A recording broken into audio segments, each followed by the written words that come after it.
It's time for My Favorite Husband, the gay family series starring Lucille Ball with Richard Denning as Liz and George Cooper, two people who live together and like it.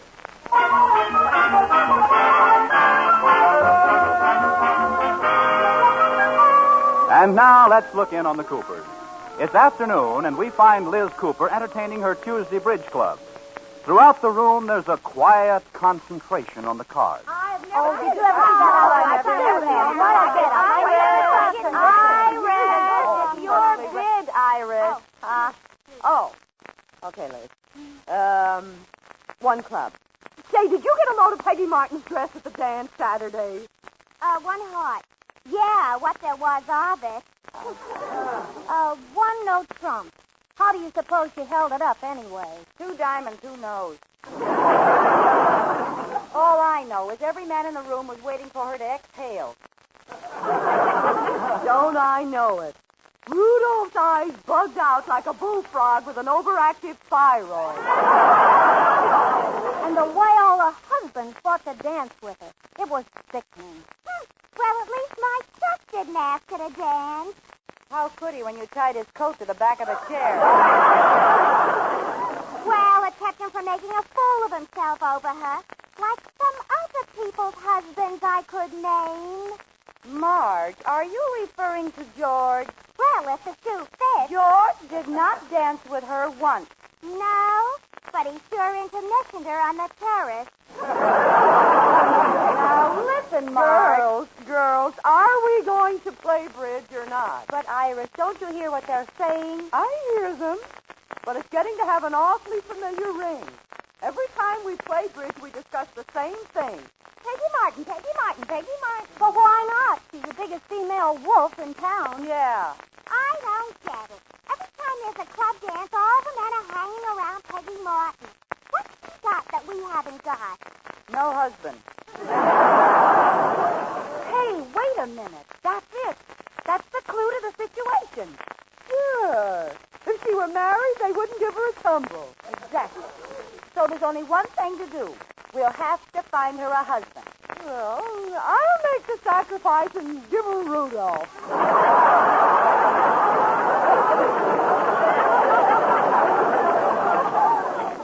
Yeah, well, thanks anyway, Iris, but Rudolph isn't Don't exactly... go on, girl. I know what you mean.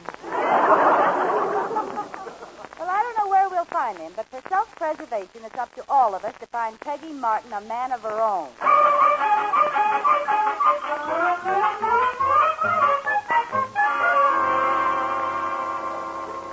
Liz! Oh, there you are. Hi, George. How's my little husband tonight? Liz, What? I hope you don't mind. I brought someone home to dinner. George Cooper. He'll hear you. He's in the living room. Why didn't you call? Well, I didn't have time. Look, he's an important client of the bank, and he's thinking of building a women's clothing factory here in town. But we're having stew Katie made from leftovers. Oh, listen, any home-cooked meal would taste good to him. He's a traveling man and a bachelor, and he's out all the time. Well, I'm not going to serve stew to a bachelor? Yes, Is he by any chance tall, dark, and handsome? he is, and he's loaded. Oh. And I recognize that I want to play Cupid look in your eye. Ooh. Just keep your grubby little paws off him, Liz. No matchmaking. But he sounds like such a goodie. No matchmaking. Oh. Why is it that every married woman makes it her personal business to marry off every single man?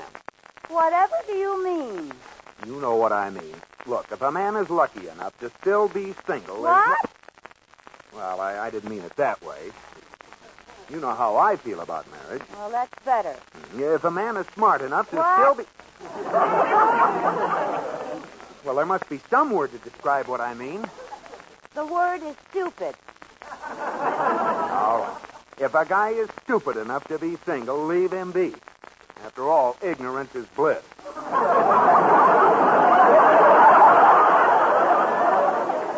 I don't like the way that sounds.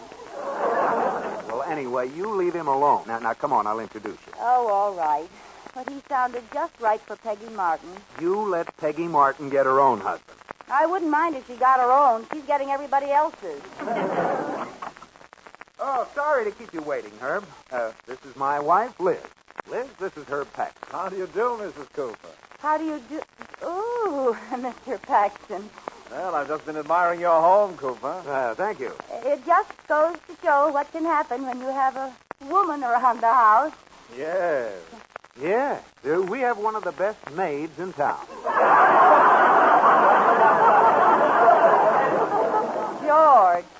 Mrs. Cooper, I hope you won't mind having an unexpected guest for dinner like this. Mind? Of course not. What's the wife for? That's a good question. On your next trip to town, Mr. Paxton, why don't you bring your wife along? Liz? That's all right, Cooper. I don't have a wife. Oh, what a pity. A handsome, charming man like you. Well, Paxton, I certainly hope you see your way clear to building your factory here in town. Well, everything so far looks very favorable. Mr. Paxton, could I ask you something? Why, certainly. Liz, we're trying to talk business. Oh, this is about business, George. Well, okay. If you should build your plant in this town, Mr. Paxton, that's the business part of it, George. Did it ever occur to you how lonely it would be to come home after a hard day's work and not have anyone waiting at the door for you? Oh, I don't have to worry about that. Oh, you don't? No. I've got a wonderful little Cocker Spaniel.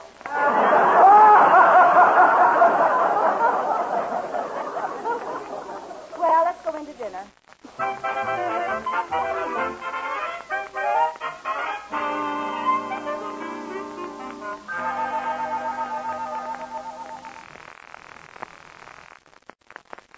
Hello? Iris? Yes. Put away your harpoon. I've located your fish.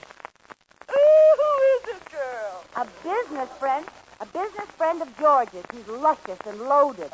Did you arrange for him to meet Peggy Martin? Not yet. George wouldn't let me.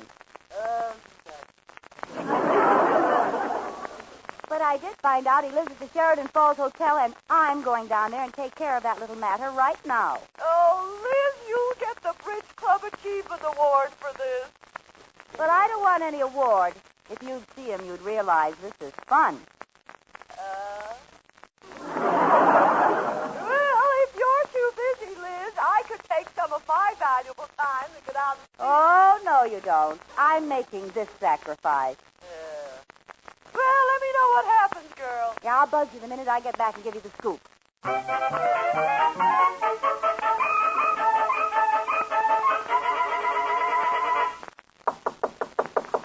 Come in. Hello, Mr. Paxton. Well, hello, Mrs. Cooper. Come in. I bet you never expected to see me here, did you? Well, not so soon, anyway.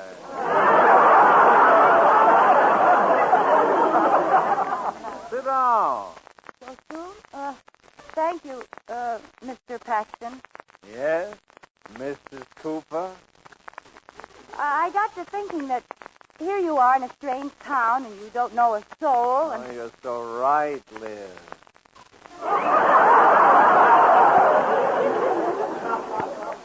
Liz? Mr. Paxton, I thought that what you need is an attractive woman to show you around the town. Would you like that? You know I would. What about your husband? Oh, you don't understand. Oh, I think I do. I was talking about someone else. Sure. I mean it. I want you to meet one of the girls in our bridge club. Oh, you don't need to pretend with me, Liz.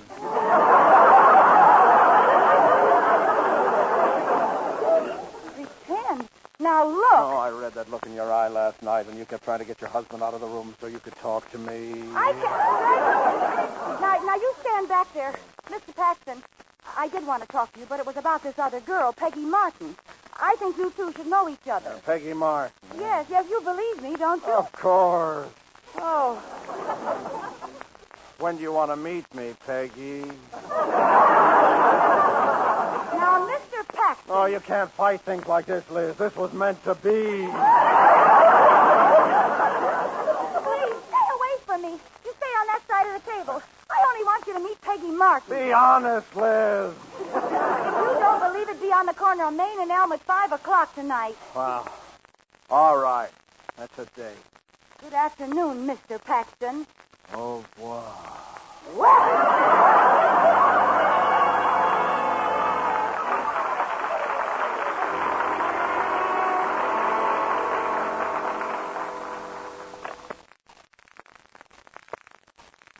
all the tough breaks. Hello? Iris, this is Liz. Well, give, girl, give. Oh, nothing juicy. I've hit a temporary snag. What do you mean?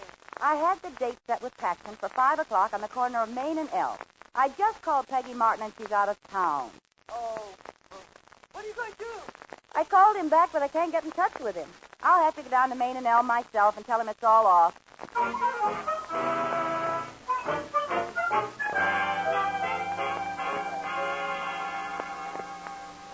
Well, Miss Paxton, I guess that's all the business we have to do today. Yeah, just in time, too. I have to pick up my date in 15 minutes. A date? One of our local girls? Yeah. Who is she? Well... Oh, come on. I know everyone in town. Who's the lucky girl? Well, I guess I can trust you not to blab it around. She's married. Oh, no. She came right down to my hotel and begged me to go out with her. Oh, you devil, She kept telling me she's really making the date for a friend. Oh, that old dodge.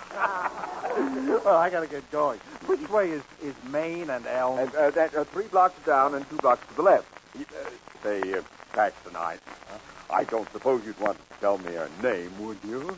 Atterbury. Oh, well, I'm sorry. I shouldn't have asked.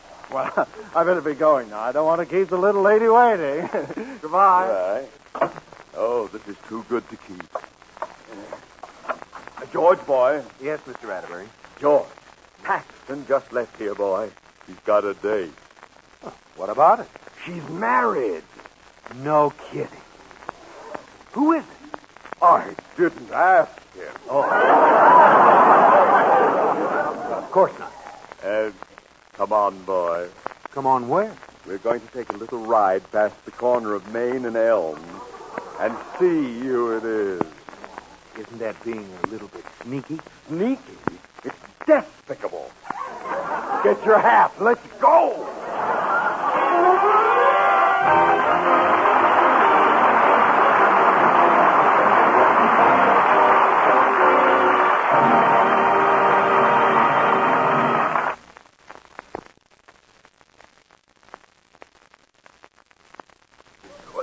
There's Paxton.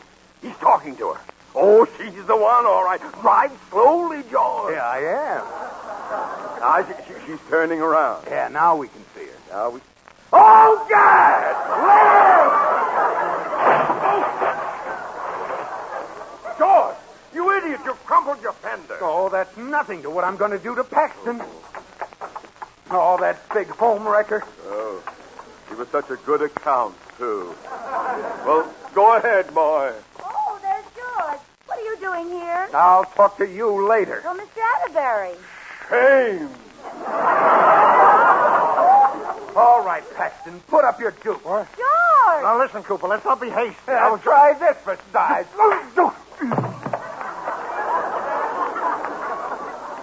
Nice work, boy. You really crumpled his fender.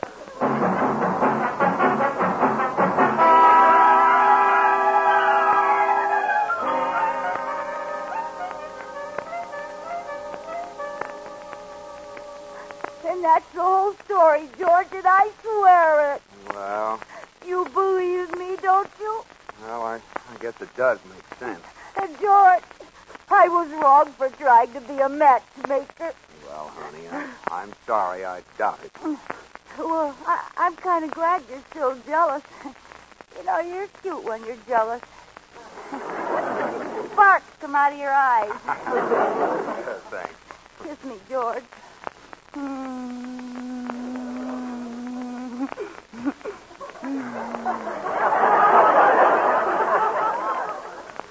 I'll bet Paxton can't kiss like that. I should say he can't. I mean, I'll bet he can't. Nobody can. Ah, well, that's better. And about this playing Cupid, I want your solemn promise to keep your cute little nose out of other people's business. I promise. I'm retiring my nose from active poking. Good. Come on, give me a kiss. Mm-hmm. George Cooper, you're a big stinker. Hey, what's the matter with you? Well, it's so much fun making up with you. I'm trying to start another fight. Put up your dukes.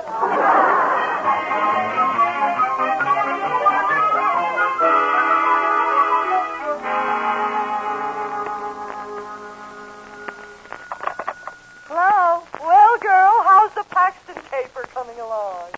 Iris, I told you this morning, I promised George I'd have nothing more to do with getting Paxton married. I know. What are you going to call him? I'm not. Iris, I'm through with meddling. It gets me into too much trouble. Oh, you Benedict Arnold. You're ratting out at the crucial moment. What do you mean? I just saw Peggy Martin at the beauty parlor. She's seen Paxton, and she's dying to meet him. Black eye and all. Well, there's nothing I can do about it. My nose is tied behind me. I told Peggy to be at the hotel at 5 o'clock, and you're the only one who knows Paxton. I'm sorry, Iris. I won't break my word. Well, you don't have to. What do you mean? Just go along and introduce him to me. I'll take care of the rest. Well... You won't be breaking your word. Well, all I'll say is Mr. Paxton meet Mrs. Atterbury and not another word.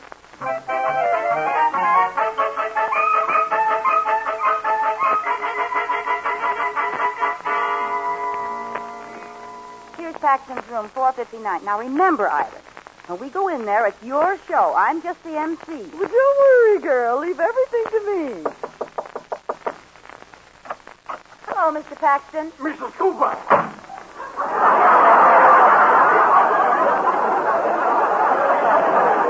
Mr. Paxton! Let us in. Go away, Mrs. Cooper, please. I only have one eye left. Mr. Paxton, this has nothing to do with me. I want to introduce you to my friend, Mrs. Atterbury. I saw her. Never mind. Please, she has something important to say to you. Mr. Paxton, this has all been a mistake. He's a dreamboat. Iris. Mr. Paxton, all Liz wanted you to do was to have a date with Peggy Martin. Honestly. You mean that was on the level? Yes, I was just down there to tell you she couldn't make it that night. Ah. Well, I certainly owe you an apology, Mrs. Cooper. Well, I guess it did look strange. Peggy's down in the lobby now waiting for you.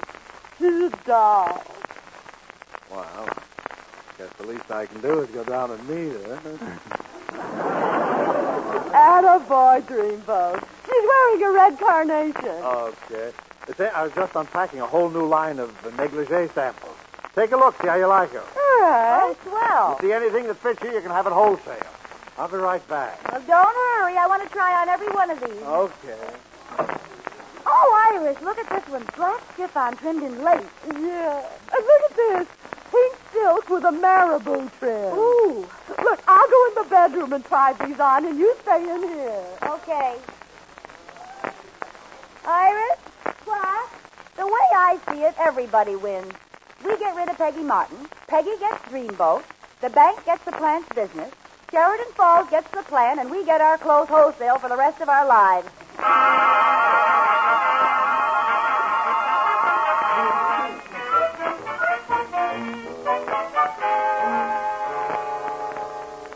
George, I hope you don't mind my insisting you come down here to the hotel and apologize to Paxton. No, I wanted to come over anyway. I'm really pretty ashamed of the way I jumped to conclusions. Here's his room, 459. Well, why don't you knock? Well, I wonder if we're not being a bit indiscreet, George. What do you mean? Well, after all, Paxton is a gay, carefree bachelor. He may not be alone. Well, shall we go back to the lobby and call? Oh, no, I guess it's all right. Yes? Mr. Paxton, I broke... Liz! What are you doing here? And in that outfit? Now, George, before you get mad, I want you to know I can get this wholesale. Well, that's nice to know. Temper. Liz, if that's Dreamboat, tell him not to come into the bedroom. I'm not Jesus. Oh, double gas! I'm all right now. It's Rudolph. What are you doing here? For shame!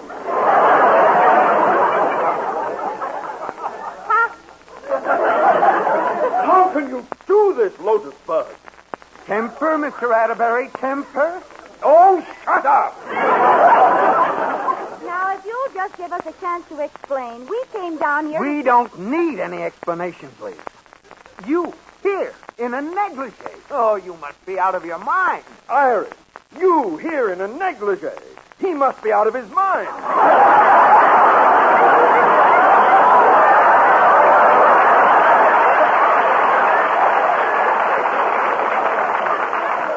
Now, listen. Liz, do they think that that Paxton is... Oh, spicy!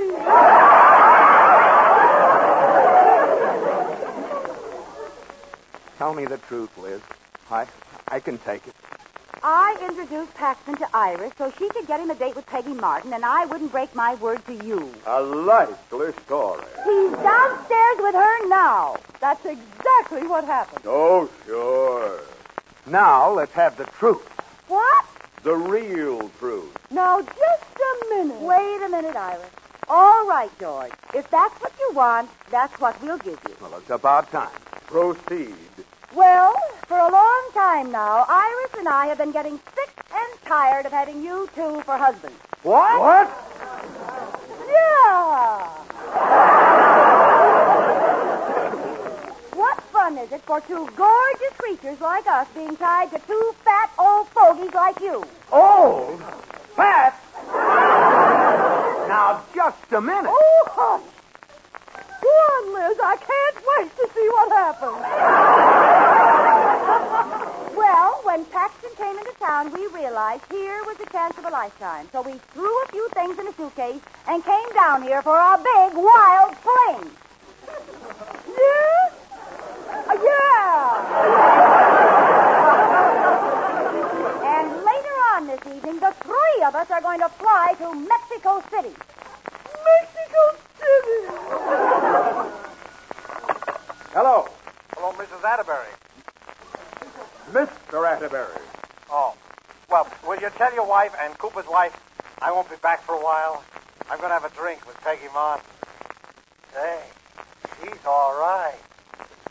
Yeah. Well, goodbye. Well, George, boy, that was Paxton. I guess the girls were telling the truth the first time. Oh, now you believe it. Yes. Get ready and we'll take you home. Just a minute. For being such doubting Thomases, I think you should buy us these negligees. Well... How much are they? $129.50. $137.50. Just a minute. George, can you come here? George. Yeah, I think so. Well, goodbye, girls. Goodbye. Yes, we talked it over, and it's cheaper to let you go to Mexico City.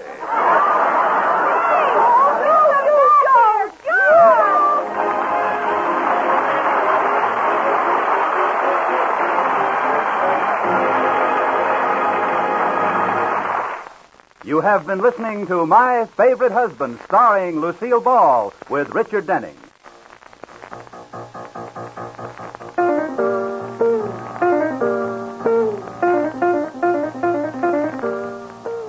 Bob Lamont speaking.